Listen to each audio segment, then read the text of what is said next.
Beijing, capital of China, the country with the largest population on Earth. Beijing is one of the world's great cities, and it was made capital of China by a great man. That man was Kublai Khan. Kublai declared himself Great Khan, the supreme ruler of the Mongol Empire, at his palace of Xanadu in 1260. But his main interest was in China, where he reigned until 1294 and founded the Yuan dynasty. This meant he also became a major figure in the history of China. Kublai Khan was an extremely significant figure in the course of Chinese history because he was the first significant non-Chinese ruler to rule over the entire Chinese empire, and more than that, had aspirations in effect to try and rule the entire world. Kublai Khan was the grandson of the legendary Mongol warlord Genghis Khan, who carved out a vast empire across Asia and the Middle East at the beginning of the 13th century.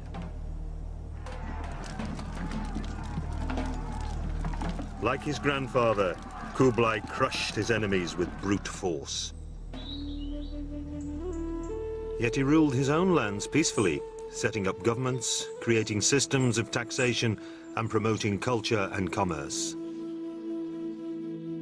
He made Beijing the capital of the biggest empire the world had ever seen, stretching from the shores of the China Sea to the River Danube in Europe, and from Siberia to the Indian Ocean. But his greatest achievement was the unification of China, a unification that survives to this day. And although he reigned over 700 years ago, his story is one that still has great significance. The reason why Kublai Khan is of interest today is because Kublai Khan ruled a great multicultural society, a great multicultural empire. And he presided over a global economy. And this was globalization in the Middle Ages. And again, his empire incorporated many, many different cultures and peoples, and he was able to unify them, bring them together, and do so successfully. So Kublai Khan was clearly a man of vision. But what else do we know about him? The Venetian traveller Marco Polo, who lived in Kublai's court for more than 20 years, described him as a man of middle height with a figure of just proportion and a face that was somewhat red, which may have resulted from his love of food and alcohol. But he was also capable of extreme violence, barbarity, and cruelty. He carved out his great empire with one battle after another, and even though his military career started quite late in his life, his skill in combat was second to none. But there was another, very different side to his character. Throughout his reign, the wise Khan, as he was known, courted the most sophisticated, intellectual, scientific, and artistic minds of the day. And he was very practical, recognizing the benefits that freedom of trade and effective taxation would bring. In terms of practical changes, one of the big things that you would have seen if you lived through his rule was a massive increase in public works. For instance, China's canal system was increased during his time through massive use of forced labor. This meant that grain and other important agricultural goods could be transported up and down the country much more conveniently, without having, for instance, to use the often slightly dangerous and pirate-ridden seas on the China coast. Another innovation of the period, and one that would have great significance later, was the introduction of paper currency, banknotes. To understand the full significance of this, we need to know more about the Mongol culture that Kublai Khan came from. Kublai's grandfather, Genghis Khan, was one of the most violent men in history. In just 2 decades in the early 13th century, his forces carved out the biggest empire in world history. The Mongolian tribes he led originated from the steppe grasslands in the shadows of the Altai Mountains in the southwest of the modern state of Mongolia.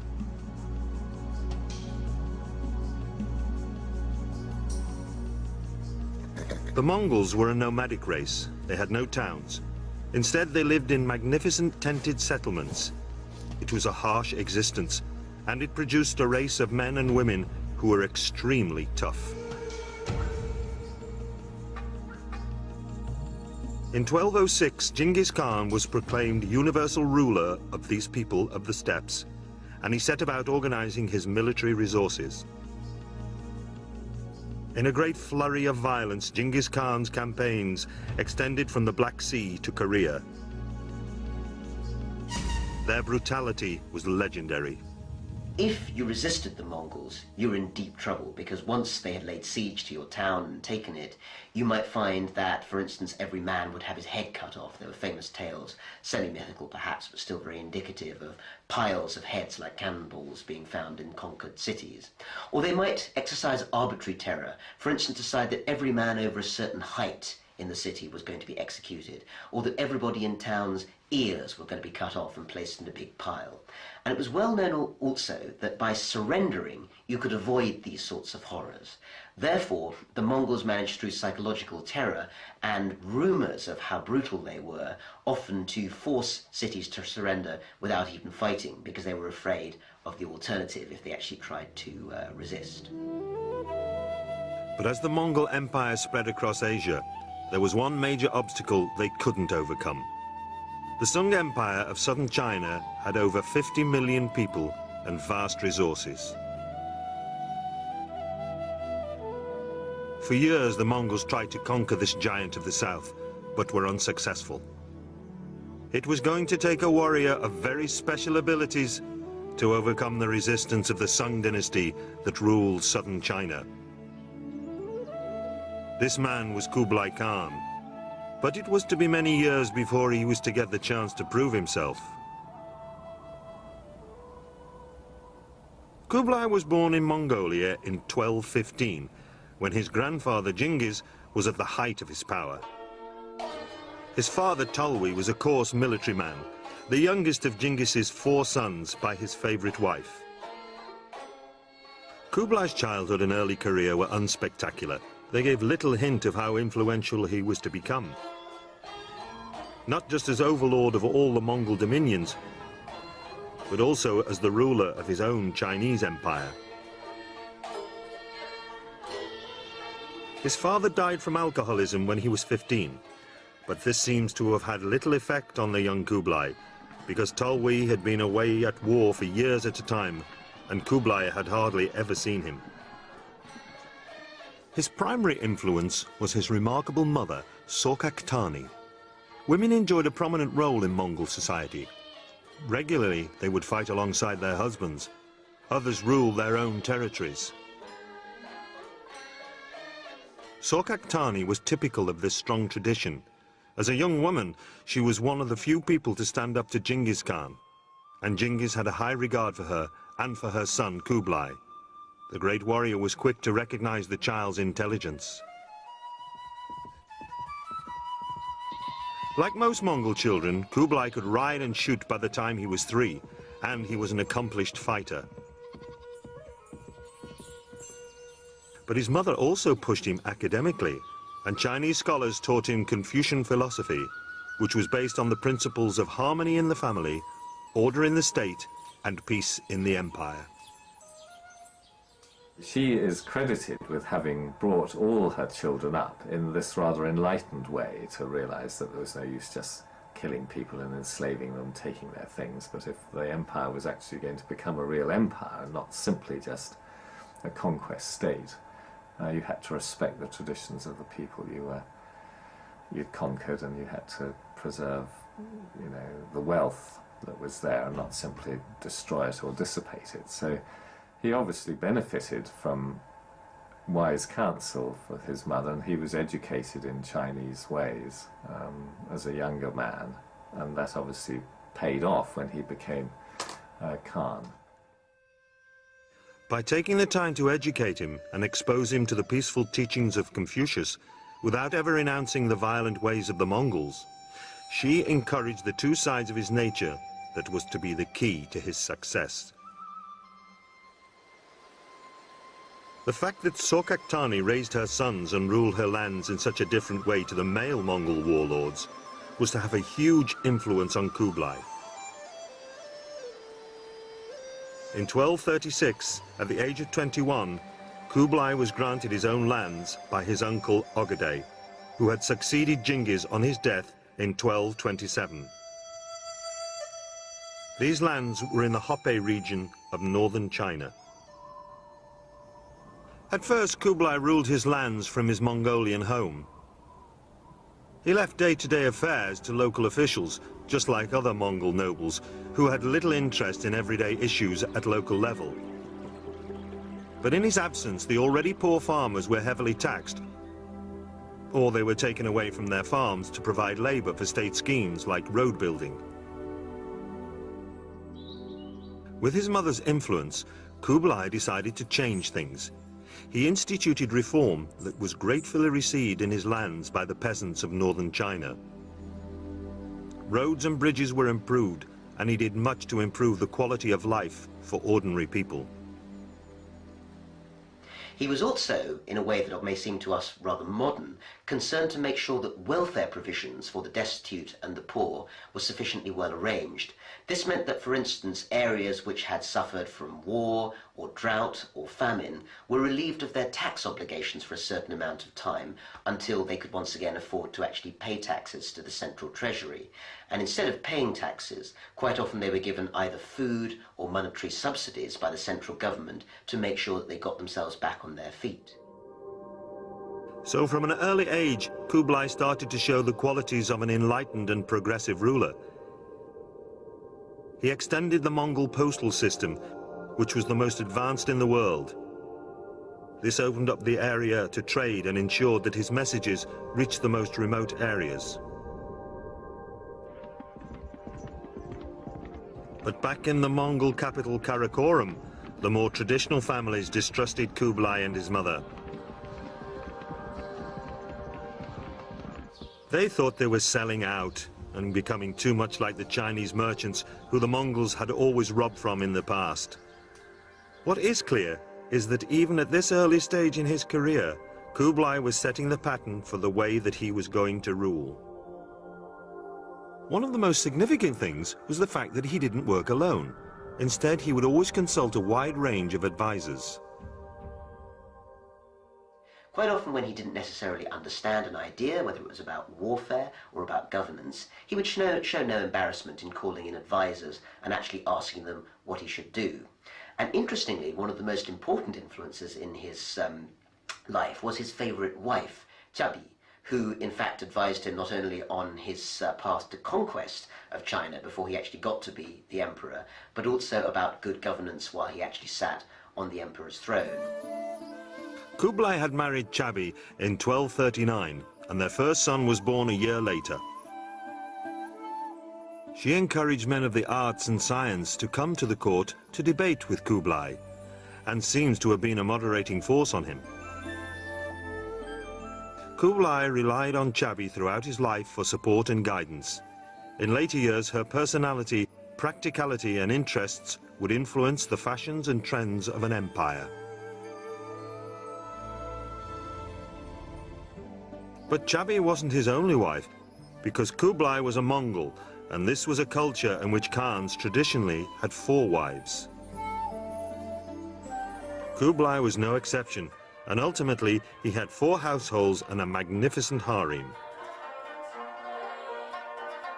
But as an ambitious young man, Kublai had more important things on his mind, especially when his brother Mongke was elected Great Khan after the death of their uncle Ogedei in 1251. This was the opportunity Kublai had been waiting for. When his brother became Great Khan, Kublai's wealth and standing rose overnight as he was granted new lands in northern China by Mongke. What Kublai needed now was the chance to prove himself as a warrior. This was vital. Throughout Mongol history, military success was the key to being seen as a strong leader.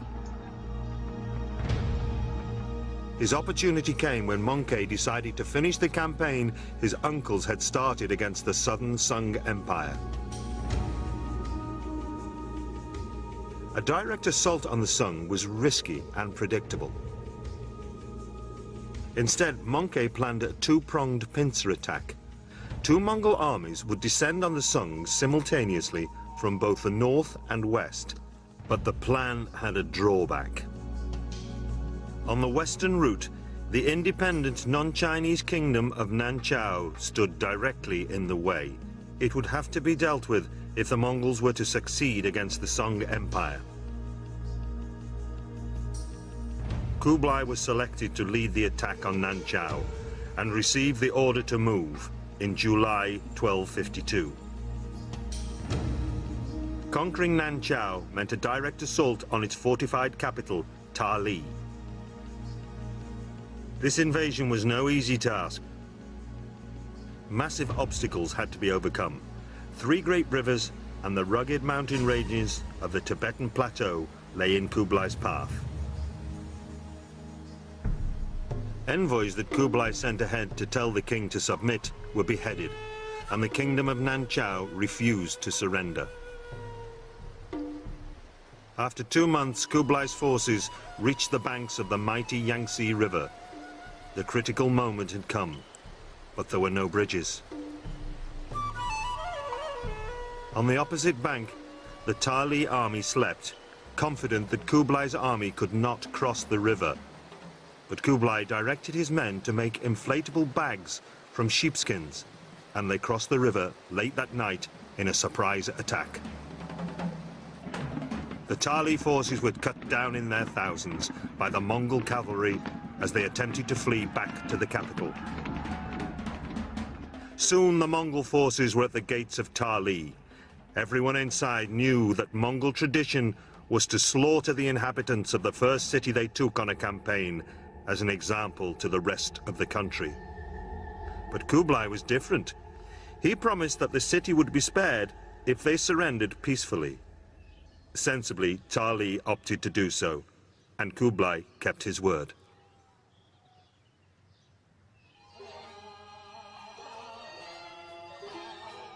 Victorious, Kublai returned to northern China and began to build an impressive new capital city. Called Shangtu, it would be built Chinese style in the lands between Mongolia and China. The new city, which was later immortalized in European literature as Xanadu, aroused concern among Mongol traditionalists. To them it appeared the young upstart had become Chinese. For a Mongol prince to build a city in China was bad. But when reports arrived that it rivaled the Mongol capital Karakorum, it was too much. And as news arrived that Kublai had overturned Mongol taxation policies, charges of treason were inevitable, as was a family rift that threatened to tear the Mongol Empire apart. But after a period of tension, Kublai's strong relationship with his brother Mongke saved his position. If Mongke was to succeed in overcoming the Sung Empire, he would need his brother's diplomatic flair and the Chinese allies that Kublai was gathering around him.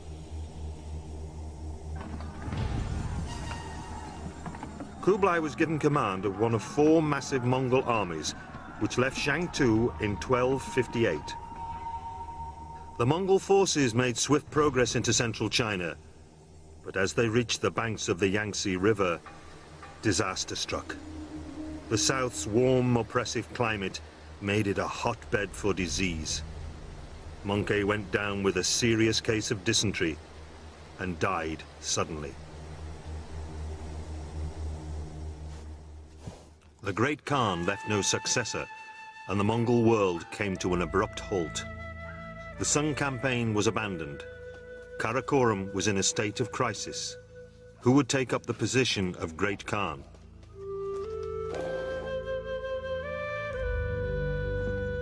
From the 4 corners of the Mongol Empire, nobles came rushing to Karakorum. But Kublai wouldn't turn back. It had taken him years to reach this point, and he thought that with more of southern China under his control, he would have a greater power base than any other Mongol leader.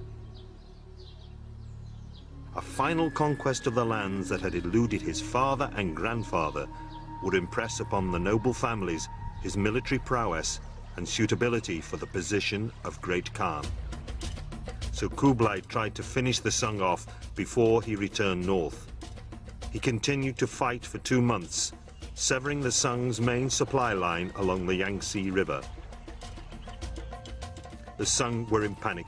They had been taken by surprise in the initial attacks and were in real danger of a complete collapse.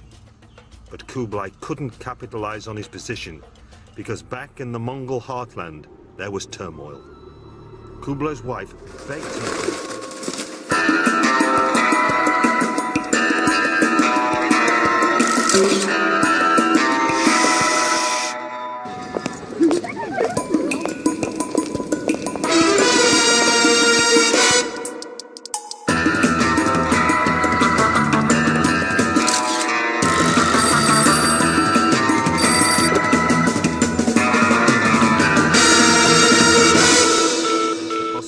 of civil war, despite the chance he had of smashing the Sung once and for all. The threat in the north was coming from the youngest of Kublai's brothers, Arik Bok, who had remained at the Mongol capital, Karakorum. So there were 2 rivals, and it was important to understand what these 2 rivals represented, because Arik Boko was a Mongol of the old school, that's to say he wanted Mongol rule to carry on in the way that it had always been.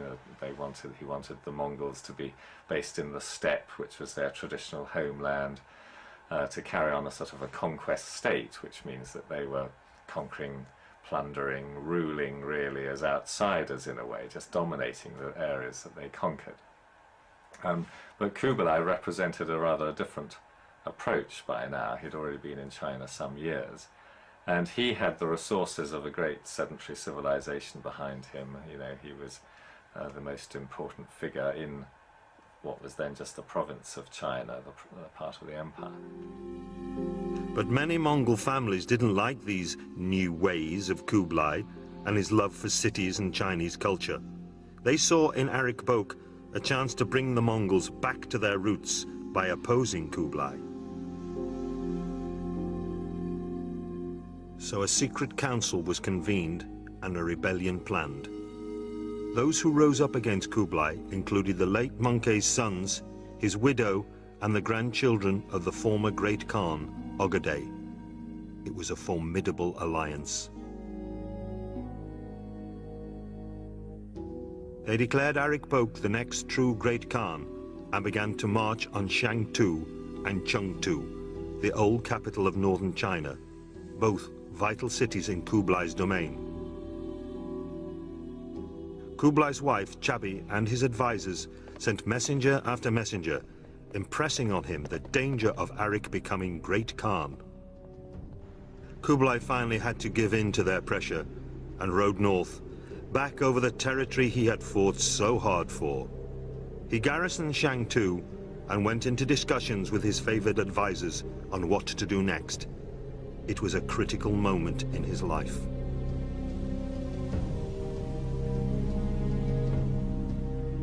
A great council was held at Shangtu, at which prince after prince stepped forward and spoke supporting him.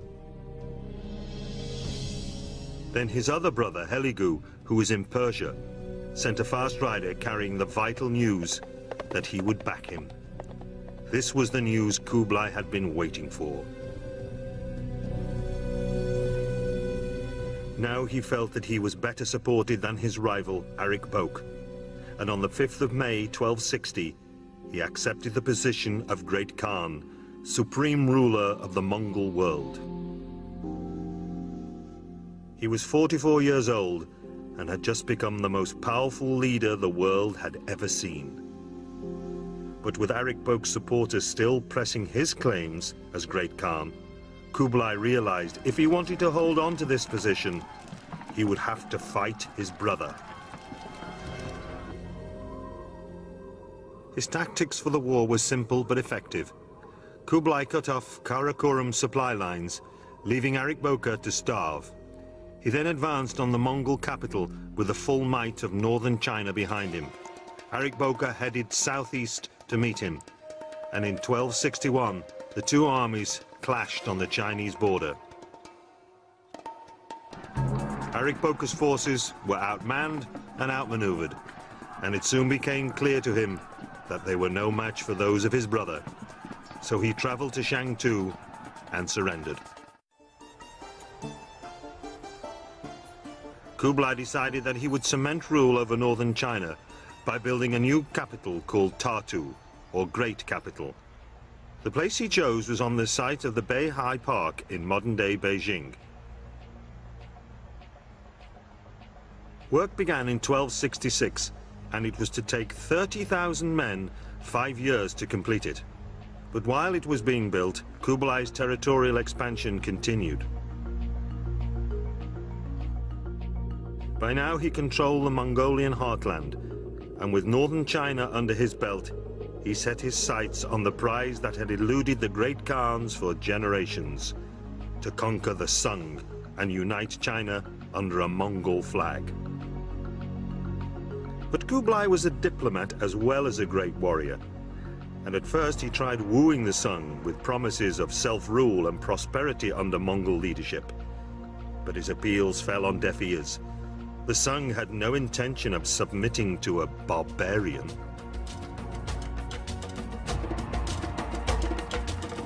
In 1265, skirmishes erupted into full-blown battle. It was now that Kublai realized just how tough a challenge he had set himself. His armies had to thrash their way through the humid, enemy-infested forests of the south. It was a great test of Kublai's skills as a military leader. Kublai Khan, as a military leader, was both bold and daring. He was trying to put forward one of the greatest military actions that had been seen in history up to that time in the 1260s, which was to conquer the whole of southern China. In other words, a huge cultural heartland that held something like 50 million people. To do this, he was clearly going to have to use a variety of tactics, not all of which would have been very obvious to someone like him who came from a northern Asian nomadic background. One of the things he had to learn was how to deal with a completely new type of combat, marine warfare. The Mongols had never been a seafaring race, but Kublai recognized that he would need a navy to stop the Sung from being able to supply its army from the South China Sea.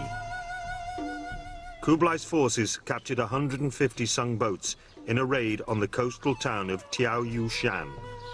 Using the captured ships, Kublai set about transforming the Mongols into a formidable naval power. It was this sort of bold innovation that set Kublai Khan apart as a leader. The Mongols took to battle on the waves with astonishing speed. By 1268, Kublai had himself a navy, and on land, his armies rampaged southwards, capturing town after town. By 1271, as Kublai's armies swept all before them, the construction of his grand capital was completed. The wall of Tartu was 20 miles in circumference and was split into two areas. The inner wall held Kublai's ornate imperial city. Inside the outer wall lived the officials and scholars of the court. The ordinary people lived beyond the outer wall. The Forbidden City, which was built later in the Ming dynasty, now stands on the site where Kublai wined and dined his court in lavish style. At Tartu, Kublai lived in the lap of luxury, with attendants and beautiful concubines on hand to service his every need. Following the traditions of Chinese rulers of the past, Kublai proclaimed himself emperor and founded a new dynasty, the Yuan dynasty. He chose the name Yuan as the name of his dynasty very cleverly. Traditionally, the Chinese had named their dynasties after a place or a town from where they originated. Now, Kublai did not do this. Obviously, if he had called it after Mongolia or a Mongol name, this would have annoyed, this would not have gone down well with the Chinese. They're very nationalistic. So he chose the word Yuan. Yuan in Chinese means origin. So It was a Chinese word. In addition to this, the word yuan occurs in the I Ching, the Book of Changes, Book of Divination. In the I Ching, it means origins of the universe. So this was a powerful name he chose for his dynasty. But on the military front, there was a setback. At the banks of the Han River, his army came to the impregnable cities of Xiangyang and Fancheng. Beyond the great fortresses lay the Yangtze River and the heart of the Sung Empire. It took Kublai's forces more than 5 years to break this last bastion of Sung resistance. Then, as Kublai's troops crossed the Yangtze, more and more commanders switched to the Mongol side. In the Sung capital Hangzhou, the royal family were frantic. The Sung emperor at the time was only 4 years old. Affairs were handled by his aging mother, and in 1276, the Empress Dowager finally admitted defeat. The Sung leaders were taken as privileged prisoners to Kublai's court, but the 4-year-old emperor was spirited away. So Kublai sent his forces in pursuit. The last remnants of the Sung leadership put to sea and were hunted down by Kublai's navy. The last that was seen of the boy emperor was in the hands of a Sung admiral, who jumped into the sea with him, declaring, "The Sung emperor chooses death rather than imprisonment." It was now 1279. 70 years of on-off warfare with the south was over, and the whole of China was in Kublai's hands. After defeating the Sung, Tartu became the capital of all of China and would remain so right up to today. One of his first priorities was to improve communications between north and south. To do this, Kublai employed 3 million laborers to extend the Grand Canal to carry grain from the fertile south up to the imperial city. Kublai could now draw on the resources of the most advanced nation on earth. The Sung led the world in the quality of their goods, and their busy trade routes would make Kublai one of the richest men on earth. The Mongol Empire now had the largest army in Asia, the largest fleet, the most prosperous people, and the largest city on earth, Hangzhou. It was a spectacular achievement for Kublai, and it cemented his position as Great Khan. Kublai treated the deposed Sung royal family well, and he told his forces he would not tolerate any looting of the south's riches. Kublai knew he would have to win over the people of the south if he was to lead a united China. To do this, he ensured that South China would receive the same help towards recovery from war that the north had. He introduced schemes to help with economic growth and agricultural development. Kublai Khan realized that the constant warfare which China had suffered in the decades before the establishment of his own dynasty had seriously disrupted agriculture. And of course, in a large farming-based society like China, this was a great disaster. It could cause disruption, famine, and all sorts of social upheavals. Therefore, he made a very active and successful effort to try and reform the way in which agriculture was carried out in China. He also treated the Sung nobility well, letting most of them keep their land. Anyone who had surrendered was pardoned, and the different religious groups were treated.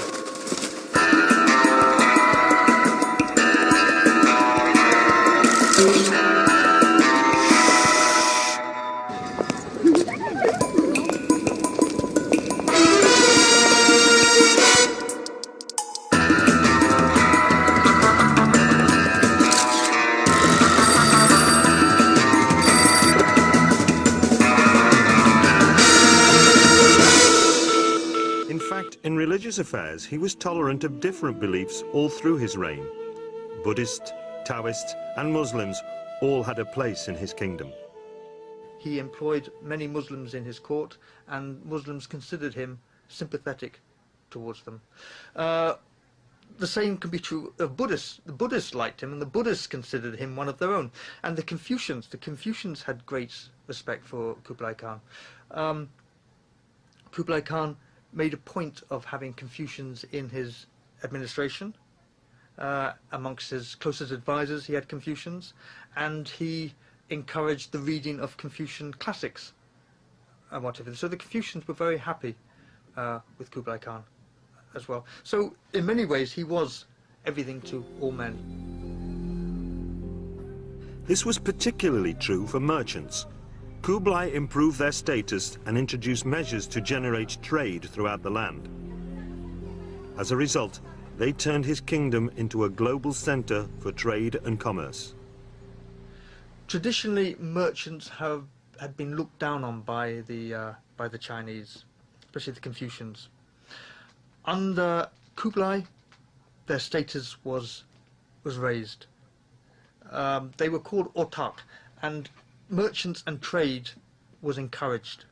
This was a boom time for merchants, and certainly under the Mongols, their status was considerably raised. As the Mongol court became increasingly business-minded, it brought the whole of Asia an incredible period of prosperity. Traders from as far afield as Venice, Germany, Indonesia and Persia all came to take advantage of a great flowering of new ideas in art and technology. Kublai himself became a patron of the arts, and Chinese painting, ceramics and theatre flourished. It seemed Kublai the warrior had turned himself into a civilized, cultured ruler. He recognized that for stability to follow on from his successful conquest, he would have to be seen to be ruling justly. A just legal system in the Chinese style was the bedrock of the stable situation Kublai had in the north. So he implemented the same ideas in the newly won Sung lands. This came as a great surprise to the administration there, who found Kublai a wise leader who truly loved his subjects. As a leader, his attitude to the poor and the peasants and agriculture was perhaps unexpected. He was sympathetic to the peasants and the poor of his empire. It's often been said that the peasants suffered under Kublai Khan, that conditions were very harsh, were bad for them. Well, I think it's true to say that for peasants it made very little difference who controlled them. Conditions were hard, whoever was in control. But under Kublai, he at least seemed to be sympathetic to their plight. He made arrangements for them. For example, he had central stores of grain set up, so when there was drought or when there were shortages, he could avoid starvation. To encourage a sense of easy transition, Kublai made sure he ruled with a system that would be familiar to the Chinese. He organized a secretariat which was in charge of civilian issues, and a privy council which dealt with military matters. Each part of the government had branches in the provinces to make sure the Khan's orders were carried out.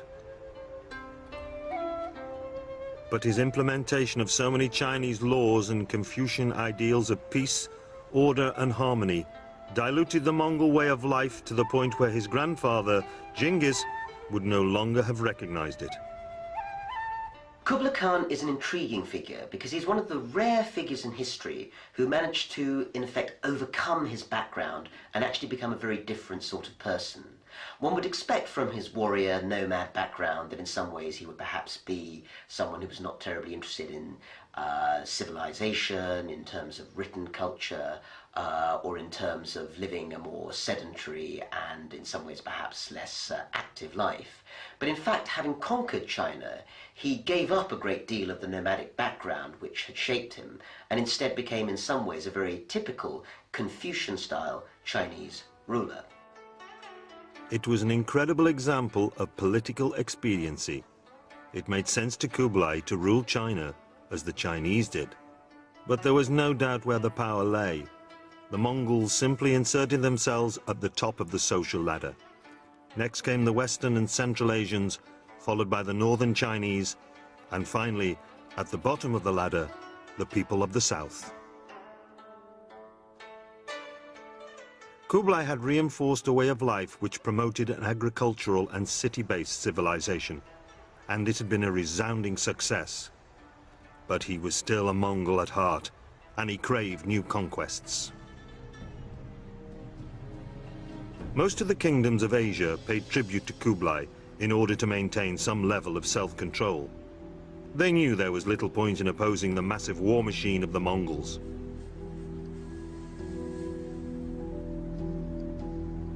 But Kublai still felt there was one thorn in his side: Japan. He had sent many requests that Japan accept him as their emperor, but every offer was met with the execution of his envoys. It was the challenge Kublai had been hoping for. He enlisted the reluctant Koreans to crew the Sung ships he had captured and mounted his first invasion of Japan in 1274. An army of 20,000 cavalry and infantry reached the offshore island of Iki and overcame the Japanese forces there. But as the day wore on, the weather began to change, and when a storm broke, the fleet was caught in its full fury and was destroyed. But Kublai wasn't to be deterred by this setback. The reports he'd received from the first attack showed that the Mongol forces were superior in every way. They had simply been the victims of bad luck. So a second invasion was launched in 1281 with a two-pronged attack from North and South China. The commanders were to meet on the island of Iki and then converge at the center of Hakata Bay. But the Japanese were better prepared than the first time, and Kublai's forces met with fierce resistance. Fighting went on with little progress for 2 months. Then disaster. Another typhoon struck and slammed the Mongol boats against the rocks. Almost all were lost. The Mongol forces trapped on shore watched in horror as their only chance of escape sunk. The elated Japanese forces quickly overran them. But even then, Kublai didn't want to give up. Very stubbornly, after this terrible defeat, which was extremely costly in terms of men and equipment, of course, and financially, he was determined to have another go against Japan.